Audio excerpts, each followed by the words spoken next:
Welcome back to Jersey Matters. I'm Larry Menti. You probably already know that the wetlands are very important to the environment. They're very important to New Jersey, but there's only one institute in New Jersey that works to study and preserve those wetlands. Devin Griffiths is the marketing and communications specialist of the Wetlands Institute, which is in Stone Harbor, New Jersey. It is. Stone Harbor's just gorgeous. How big are the wetlands? We have about 5,000 to 6,000 acres protected through the Wetlands Institute and through the founding of that institution. Why is it important to protect the wetlands? Well, it depends on who you ask, but there's a lot of different reasons. One is the wetlands are an incredibly important hatchery and nursery for a lot of the fish that we think of as commercial fish. A lot of those fish are raised within the wetlands until they get to a certain age and they can go out into more of the open water. It's an incredibly important habitat for diamondback terrapins, which is the only turtle that in our area, I think actually the only turtle that will nest and live in brackish water. So salt marshes, wetlands, partially salt, partially fresh. You get that mixing there, so you have a very unique habitat. That's the only place that these turtles can live. The wetlands are also very important to people. A lot of people may not realize this, but a marsh will absorb a lot of energy from storms. So a lot of the wave energy, a lot of the water that would otherwise inundate the communities that are behind these salt marshes, the marsh will absorb a lot of that. You start building on the marshes, you're losing the ability of the marshes to absorb water. And we have been building on the marshes.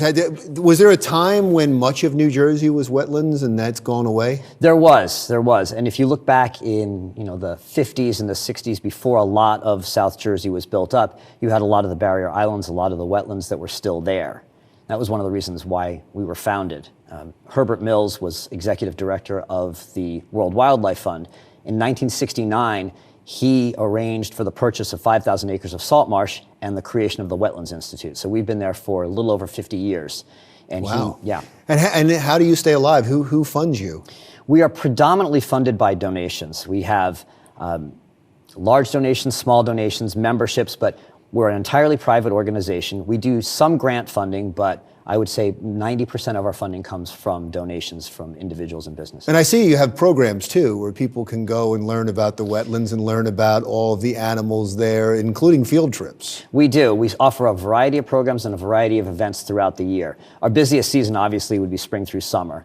We do summer nature programs for kids, younger kids as well as tweens and teens. We have homeschool programs. We have public programs where people can come and visit the Institute. We have live animal features where we tell people about the animals that are living in the area, why they need it, why it's important. We do a lot of conservation work. So there's a lot happening at the Institute. When you go to the wetlands, though, can you see the animals? I mean, because aren't they hidden in the wetlands? Some of them are, some of them aren't.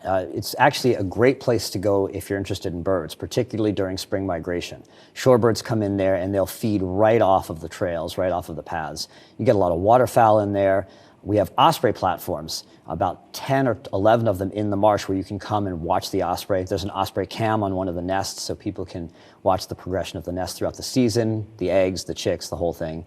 We have purple martins on the Institute grounds as well. If you're lucky, you might see some of the turtles. You can usually see horseshoe crabs in the season, so there's a lot to see there. But when you have these programs for the children to come, you have horseshoe crabs for them to see, right? We have some horseshoe crabs at the Institute in one of our aquariums. We have a touch tank and a teaching tank that has a variety of creatures that the kids can kind of get their hands on and learn about. So we have horseshoe crabs, sea stars.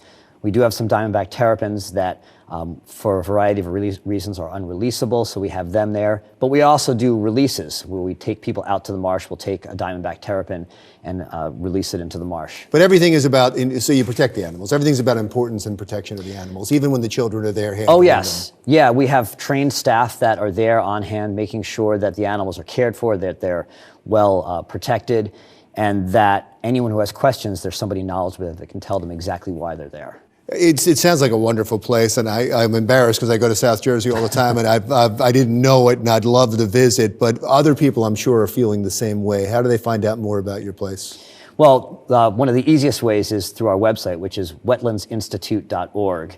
All of our public programming, all of our special events, we have a calendar that we update regularly. You can find us on Facebook at Wetlands Institute. As the marketing and communications person, I do a lot of updates on our Facebook page about what we're seeing in the marsh, what's going on, what events are coming up. pretty much telling the story of what's happening at the Wetlands Institute. Wonderful. Thank you, sir. Thank Appreciate you very much. coming in. Devin Griffiths, Marketing and Communications Specialist of the Wetlands Institute in Stone Harbor, New Jersey. Still to come on Jersey Matters, Phil Andrews tells us about a young boy whose wish has come true thanks to the Make-A-Wish Foundation. We'll be right back.